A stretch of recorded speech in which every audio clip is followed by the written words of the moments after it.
My girlfriend said, "I need space. Don't contact me for a while." Then she posted vacation photos with her ex. I respected her wishes, changed the locks, and sold her car that was in my name. When she returned, her key didn't work, and her parking space was empty. I, 37M, guess I should start at the beginning. It's still kind of raw, not going to lie. About 3 weeks back, my girlfriend Jessica, 31F, dropped a bomb via text. We'd been together for 2.5 years, living together in my condo for the last 20 months. Things felt stable, maybe a bit financially strained on her end lately, but nothing alarming, or so I thought. The text came on a random Wednesday evening while I was reviewing code for a client deployment. Jessica had been freelancing in marketing since losing her stable position 14 months ago, and I'd been carrying most of our expenses. Not complainingly, I make decent money as a software engineering manager, and I cared about her. Hell, I'd been looking at engagement rings for the past month, planning something special for Christmas. "Andrew, things feel complicated professionally and personally, and I really need some space to think and figure things out. Don't contact me for a while, please. I'll reach out when I'm ready." Gut punch. Space is never good in a relationship, but okay. Trying to be the understanding boyfriend, the mature partner. I texted back, "Okay, Jessica, I understand. Take the time you need." Didn't hear anything else. Radio silence, which she asked for, right? So I respected it. Moped around the condo for a couple of days, confused, hurt, wondering what professionally and personally meant. Work was a welcome distraction, and my team lead Zachary Morton, 42M, who went through a brutal divorce 2 years ago, noticed I was off. "Everything okay, Andrew? You seem distracted." Jessica asked for space, not sure what's going on. Zachary, being Zachary, gave me that look, the one that says he's been there. Brother, when women ask for space, they usually already know what they want. Protect yourself first. Trust me on this one. I thought he was being cynical. Turns out he was being realistic. Friday night rolls around, I'm working late, trying to keep busy. Bored during a code compilation, I'm scrolling through LinkedIn. Yeah, I know, sad Friday night, when I see it. A connection of mine had liked a post. Pictures from Cabo. Bright sunshine, resort pools, cocktails with little umbrellas. Jessica looking ridiculously happy, arm in arm with Colton Reed, 33M, her ex from her previous marketing agency, the one she swore was ancient history when we first got serious. The caption read something like, "Sometimes the best adventures are with old friends, where Cabo life, # blessed, # reconnecting." My blood ran cold. Space to think meant a tropical vacation with her ex-boyfriend while asking me for no contact. The hurt morphed into something else, a cold, hard clarity. She didn't just want space. She wanted me out of the way while she test drove her old relationship, keeping me as a backup plan in my own condo, using my resources while explicitly telling me to leave her alone. But wait, it gets better. I checked my credit card account, the one where I'd added Jessica as an authorized user 6 months ago to help her rebuild credit. There it was, a $450 charge to Cabo Paradise Spa Resort from 2 days ago. She was literally charging her romantic getaway with another man to my credit card while telling me not to contact her. That's when Zachary's advice hit home. Protect yourself first. Saturday morning, first thing, action plan. Called my credit card company, removed Jessica as an authorized user, reported the spa charge as unauthorized. They said they'd investigate and likely reverse it. Then, locks. Called a locksmith. Changed the deadbolt and the handle lock on my condo door. Cost $180. Worth every penny for the peace of mind. Her key was now useless. The car. This requires context. About 10 months ago, Jessica's old Honda finally died. She needed reliable transportation for client meetings, but her credit was shot from some poor financial decisions in her 20s. I agreed to help. I bought a 2020 Honda Accord, clean title, $18,000. Crucially, the loan, title, and insurance are all solely in my name. The understanding was she'd make payments to me, $400 a month, and it was hers to use, but legally, it was 100% mine. I never added her to the title or insurance. She treated it like her car, had her little air freshener hanging from the mirror, kept her gym bag in the trunk. I took the spare key I'd always kept, drove it to CarMax, explained the situation briefly. Need to sell, registered owner, clean title. They gave it a quick inspection, offered $16,800, fair market value. I agreed to proceed, signed the initial paperwork. They said the final transaction would be complete by Wednesday, just needed to finish the title transfer documentation. I left the car there, took an Uber home. Her designated parking spot at the condo complex, empty. Her stuff? Didn't touch it yet. Still in our bedroom, bathroom closets. Not throwing it out. That feels petty and potentially legally problematic. But she wasn't getting back into my condo without talking to me, which she'd explicitly requested not to do. I felt strangely calm, like performing necessary surgery. Hurt? Yeah, deep down. Felt like a total idiot for planning a proposal. But anger wasn't the main driver. It was logic, pure and simple. She asked for space and no contact. She demonstrated the relationship was over by vacationing with her ex on my dime. I was simply respecting her request and protecting my assets. At work Monday, Zachary asked how my weekend went. I gave him the brief rundown. He nodded approvingly. Smart moves, document everything, screenshots, receipts, communication logs. Trust me, you'll need them. You think she'll cause problems? Andrew, in my experience, people who feel entitled to your resources don't give them up quietly. Prophetic words. Wednesday came and went. CarMax called to confirm the sale was finalized. $16,800 deposited into my account. Clean transaction, proper documentation. Jessica had contributed $4,000 over 10 months of payments, meaning I'd covered $14,000 of the original purchase price. The math worked out exactly as it should have. She paid for her usage. I retained ownership value. I found myself checking my phone constantly, half expecting angry texts or frantic calls. Nothing. The silence was almost eerie. Part of me wondered if she'd even try to come back, or if she'd just moved on completely with Colton. Either way, I was prepared. The locks were changed, the car was sold, and her authorized user status was revoked. Whatever happened next, I'd protected myself. Well, she's back. Showtime. It happened the following Tuesday evening, about 8:30 p.m. I was reviewing architectural diagrams for a system upgrade, trying to ignore the knot in my stomach that had been there all day. I heard the familiar jingle of keys outside the door, then the scrape of metal in the lock. Silence. More scraping.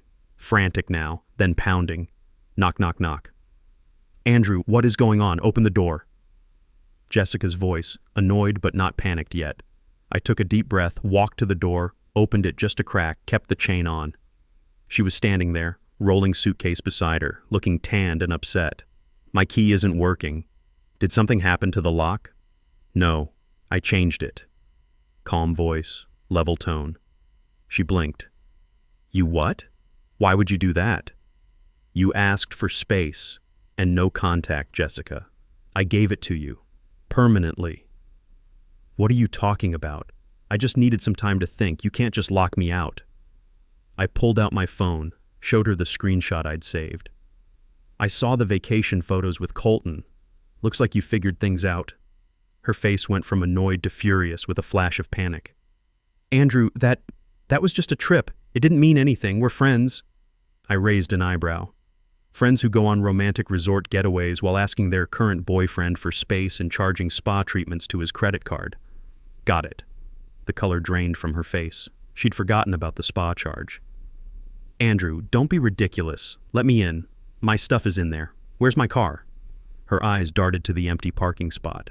The entitlement was radiating off her, the sheer assumption that everything would just be waiting for her return. Firstly, it's my condo.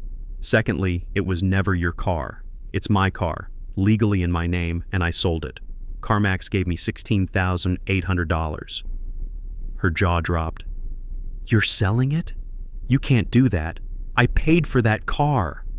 You made payments toward its use, Jessica. You didn't buy it. The title and loan are in my name. The sale is complete. This is insane. You're stealing from me. I'm calling the cops. She actually pulled out her phone. I just shrugged. Go ahead. Explain to them that your ex-boyfriend changed the locks on his own condo after you asked for no contact and went on vacation with another ex. Explain that he's selling his own car, titled and registered solely in his name. Let me know how that goes." She hesitated, phone halfway to her ear. Then her expression turned venomous. "You horrible person, you planned this. You planned a vacation with your ex and asked me for silence while you charged it to my credit card. I respected your wishes and protected my interests. You don't get to keep me on standby in my own home." Suddenly, another voice. Her sister Melissa Palmer, 28F, must have been waiting in the car downstairs. She came marching up the walkway. "What is going on, Jessica? Andrew, why is she locked out?" Jessica, turning on the waterworks for her sister. "He changed the locks. He's selling my car. He's throwing me out." Melissa, turning on me. "Are you serious? After everything she's done for you, you just kick her out and sell her things?" "It's my condo, Melissa, and it was my car. She asked for no contact and went on vacation with Colton. Check her Instagram. We're done here." "You're supposed to support her, not punish her." "Support her cheating on me? No thanks, she made her choice. Now she can live with it." Jessica started demanding her stuff, right now, at 8:30 p.m. "Not happening tonight. You can arrange a time to pick up your belongings. Text me a date and time, I'll have them boxed up near the door. You won't be coming inside further than the entryway. You can't dictate." "I can. My condo, my rules. Now you wanted no contact. This is the new contact arrangement. Text me a time. Goodbye." I closed the door, locked the deadbolt. My hands were shaking slightly. Adrenaline, anger, residual hurt, but mostly relief. It was done. The confrontation was over for now. I heard them outside for another 10 minutes, Jessica yelling, Melissa trying to calm her down while probably adding fuel to the fire. Then they left. A couple hours later, I got a text, not from Jessica, from Melissa's phone. "Jessica needs her things tomorrow, 6 p.m. Be ready." "No, please, no thank you. Just pure demand." I replied, "Okay." Spent the next few hours boxing up Jessica's clothes, toiletries, books, decorative items, everything I could find. 3 large boxes and 2 smaller ones. Piled them near the front door. It felt cleansing, like finally cleaning out a storage unit you'd been avoiding. At work the next day, Zachary noticed I seemed different. Resolution? She came back. Confrontation happened. Her stuff gets picked up tonight. "How do you feel?" Relieved, actually, and grateful I found out who she really was before I made a bigger mistake. He nodded knowingly. "The trash took itself out, as my daughter says. You handled it like a professional, clean, documented, legal. That's how men our age should handle these situations." That afternoon, I got a call from my credit card company. The $450 spa charge had been reversed and credited back to my account. They'd classified it as unauthorized use since I'd removed her as an authorized user and reported it immediately. Another small victory. 6 p.m. arrived right on schedule. Knock at the door. Not Jessica, it was Melissa and their mother, Diana Palmer, 54F. Jessica was waiting in the car, apparently too distraught to face me. Right. Diana immediately launched into it, tears in her eyes. Crocodile tears, I suspected. "Andrew, how could you do this to her? After 2.5 years, she loves you. Apparently not enough to avoid vacationing with her ex while asking me for space on my credit card. It was a mistake. She was confused. You should forgive her. And selling her car, that was cruel. She needs that for work. It was my car, Diana. Legally mine. And her confusion led her to betray our relationship while using my financial resources. Actions have consequences." I opened the door wider to show the boxes piled in the entryway. "Here's her stuff. Take it all. Make sure you get everything because this is the only opportunity." Diana, sniffing disdainfully. "We'll need to check the bedroom, the bathroom." "Nope. You can take what's here in the entryway. I packed everything I could find. You are not coming further into my condo." "Don't be unreasonable, Andrew. What if you missed something?" "Then it's unfortunate. You can stand here, I'll stand here. Take the boxes. That's the deal." They clearly wanted to push past, maybe argue more, maybe find something valuable of Jessica's they could claim I was keeping. Wasn't happening. They muttered under their breaths but started hauling boxes out. Took them 4 trips. All while Diana kept up a monologue about how heartless I was, how Jessica was devastated, how I owed her compensation for the car payments. I just stood there, didn't engage much, repeated, "It was my car," like a broken record. Once they left, the texts started, mostly from Jessica now, alternating between tearful apologies, "I miss you, I made a huge mistake, please take me back," and furious demands. "You owe me for the car, that was my money, I'll take you to small claims court." I ignored the emotional manipulation. For the legal threats, I sent one reply. "Jessica, the car was legally mine. Title, loan, insurance all in my name. Your contributions were toward usage, essentially rent. Consider it depreciation. No further discussion." Then I blocked her number, blocked Melissa, blocked Diana. But it didn't stop there. Suddenly, some mutual friends started hitting me up. People I knew mostly through Jessica, her networking crowd from the marketing world. Their tone was accusatory. "Dude, heard what you did to Jessica. Kinda messed up selling her car like that. That's cold."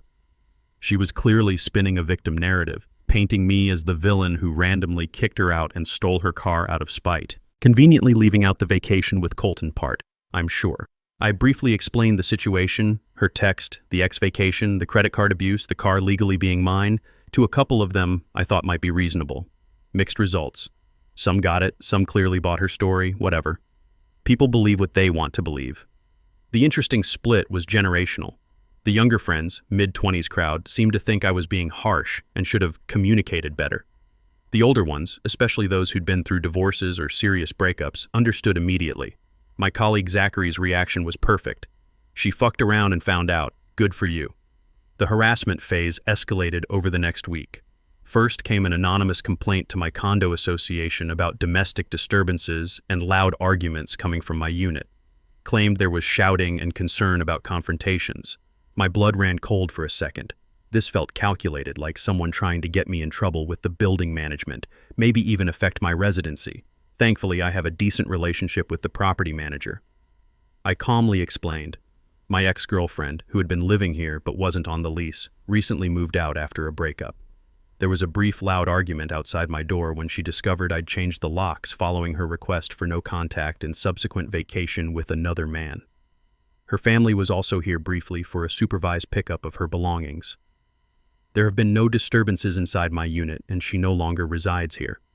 The manager seemed to understand, said they'd noted in the file, but unless there were ongoing verifiable complaints or actual disturbances, it wouldn't go anywhere.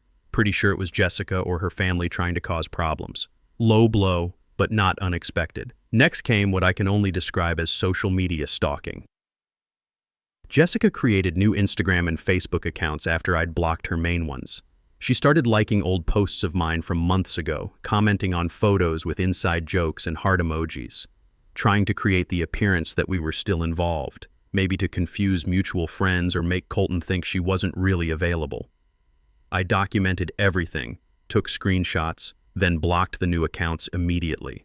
Then came the legal bluff. A letter arrived from some budget attorney Jessica must have scraped funds together for. The letterhead looked legitimate, but the content was laughable, demanding $8,500 for her contributions to the vehicle and emotional distress caused by the sudden termination of living arrangements and transportation access. The letter was full of typos and legal-sounding nonsense that didn't actually mean anything. Phrases like unlawful conversion of jointly acquired assets and breach of implied cohabitation contract. Complete bullshit, but obviously designed to scare me into settling. My response was to have the employment lawyer my company uses send back a very formal, very precise letter. It included copies of the car title, loan agreement, and insurance policy, all solely in my name. Documentation showing Jessica's payments were for vehicle usage, not ownership, essentially a rental arrangement. A calculation showing she actually owed money if we computed her usage at standard IRS mileage rates and market rental costs for a 2020 Honda Accord. A copy of her original, "I need space, don't contact me," text. Screenshots of the Cabo vacation photos with Colton, timestamped to show they were taken during her requested no-contact period. Documentation of the unauthorized $450 credit card charge to Cabo Paradise Spa. A warning that any further unsubstantiated claims or harassment would result in us seeking legal fees and filing for a restraining order based on her previous attempts to cause issues with my housing situation. The lawyer's fee was $800, but worth every penny for the peace of mind and the professional presentation. Total silence after that. Her budget lawyer probably told her she had zero case and dropped her as a client. Threatening letters are cheap. Actually, fighting a case with proper documentation is expensive, especially when you don't have a job or someone else bankrolling your lifestyle. At work, word had gotten around about my situation, not because I was broadcasting it, but because Zachary had mentioned it to a couple of other senior architects during a team lunch. The reaction was uniformly supportive. "Smart man," said Pete, our lead systems architect who'd gone through his own messy divorce 5 years earlier. "Wish I'd handled my situation with that kind of clarity. Would have saved me 2 years of bullshit and 50 grand in legal fees." Even my manager, Kevin, pulled me aside. "Heard you've been dealing with some personal stuff. Everything okay? Need any time off?" "All handled, thanks. Just had to protect my interests when a relationship ended badly." "Good for you. That's the mature way to handle these things. Document everything, stay legal, don't get emotional. You did it right." The professional validation felt good. These were men in their 40s and 50s, successful in their careers, who understood the importance of protecting yourself in personal relationships just like you would in business dealings. Here's what I heard through the grapevine over the following weeks. A friend who still has minimal contact with someone in Jessica's extended network. Jessica crashed with Melissa for about 6 weeks, which apparently caused massive friction because Jessica expected Melissa to basically fund her lifestyle and didn't contribute to household expenses or chores. Shocking behavioral pattern, right? Melissa, who works as a nurse and has her own mortgage to worry about, got tired of supporting a 31-year-old woman who spent her days complaining about how unfair life was instead of looking for stable employment. Colton Reed predictably vanished once the vacation ended and reality set in. Turns out he was going through his own divorce and had used the Cabo trip as a way to make his estranged wife jealous. He wasn't interested in supporting Jessica or dealing with her drama long term. He got his fun trip and hook up with an ex. End of story. Jessica apparently didn't find out about his marital situation until after she'd blown up her life for him. She tried guilt-tripping Diana and her father for money, probably with some initial success, but they couldn't bankroll her previous lifestyle indefinitely. Diana works part-time at a dental office, and Jessica's father is a retired mechanic living on a pension. They have their own financial concerns and retirement to think about. Last I heard, Jessica had to move back to their hometown about 3 hours north, living with her parents again at 31. She's apparently complaining constantly about how unfair life is and how I ruined everything for her.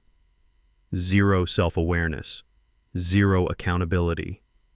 Just pure, uncut entitlement and victim mentality. The best part? The sweet, sweet sound of silence. No more demands, no more drama, no more Jessica. My condo feels like mine again. I actually repainted the living room last weekend. Got rid of that awful mint green color she insisted on 2 years ago. Replaced some of the furniture she'd picked out with pieces I actually like. A new leather recliner instead of her decorative but uncomfortable accent chairs. A proper entertainment center instead of the shabby chic console table she'd found at some overpriced boutique. Reclaiming the space feels incredible. Walking into my own home and seeing my choices, my preferences, my style. It's liberating in a way I didn't expect. The revenge wasn't loud or explosive. It was quiet and methodical. It was simply respecting her request for no contact while letting the logical consequences of her actions play out fully. She wanted space. She got infinite space. She prioritized a fling with her ex. She got to deal with the fallout alone. She took my support, condo, car, financial stability, for granted. She lost it the second she broke the trust it was built on.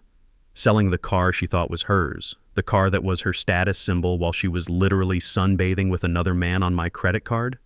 Yeah, that part felt genuinely satisfying. That empty parking space when she returned was the consequence hitting hard and visibly. She didn't just lose a boyfriend. She lost the comfortable life she assumed was her right, funded by my work and generosity. At work, I've gotten nothing but respect from colleagues who know the story. Zachary introduced me to another senior architect, divorced guy in his 40s, who said, "Wish I'd handled my situation with that kind of clarity. Would have saved me 2 years of bullshit and 50 grand in legal fees." My manager, Kevin, pulled me aside again a few weeks later. "You seem more focused lately. Whatever you did to resolve that personal situation, it was the right call. That's leadership material, making tough decisions and sticking to them." Even my father, when I told him the whole story during our monthly phone call, was proud. Traditional guy, old school values, worked construction for 35 years before retiring. Good for you, son. You didn't let yourself get walked on. You protected what you'd worked for. That's how a man handles his business. Your mother and I raised you right. That validation meant more than I expected. Growing up, my father always emphasized the importance of self-respect and not letting people take advantage of your generosity. Help people when you can, he'd say, but don't let them mistake your kindness for weakness. Jessica had definitely mistaken my kindness for weakness. It cost me emotionally, sure. Took time to process the betrayal, the realization that someone I was planning to marry was capable of that level of deception and entitlement. But I handled it logically, protected my interests, and refused to be a doormat. Jessica thought she could play games, keep me dangling as a backup while she explored other options on my dime. She miscalculated badly. She faced the direct, unavoidable consequences of her own choices, and her sense of entitlement couldn't shield her from reality. The engagement ring? Returned it 2 months later. Got most of my money back, $2,100 out of the $2,400 I'd paid. Consider it a small price paid for a very valuable lesson about someone's true character. The jeweler even said he respected my decision. Better to find out now than after a wedding, he said. I see too many men trying to return rings after divorces. Better to find out now than after a wedding and joint assets. Dodged a bullet doesn't even begin to cover it. I dodged a financial and emotional catastrophe. 3 months later, I'm focusing on things that actually matter. Got the promotion to senior engineering manager. The interview went perfectly, probably because I felt more confident and decisive than I had in years. The raise is substantial, enough to start seriously considering buying a house instead of the condo. Zachary and I have become better friends outside of work. We grab beers occasionally, talk about everything from architecture patterns to relationship lessons. His perspective as someone who's been through the divorce meat grinder has been invaluable. You handled that situation like a chess master, he told me recently. Thought 3 moves ahead while she was still trying to figure out the game. I've started dating again, casually. Nothing serious yet, but I'm enjoying the process of meeting new people without the baggage of someone who saw me as a financial safety net rather than a partner. The lesson learned? 2.5 years taught me that compatibility isn't just about attraction or shared interests. It's about shared values, mutual respect, and financial responsibility. It's about being with someone who adds value to your life instead of just extracting it. Most importantly, it's about being with someone who wouldn't dream of asking for space while vacation planning with their ex on your credit card. Now, if you'll excuse me, I have a house to start shopping for and a life that's finally completely mine again.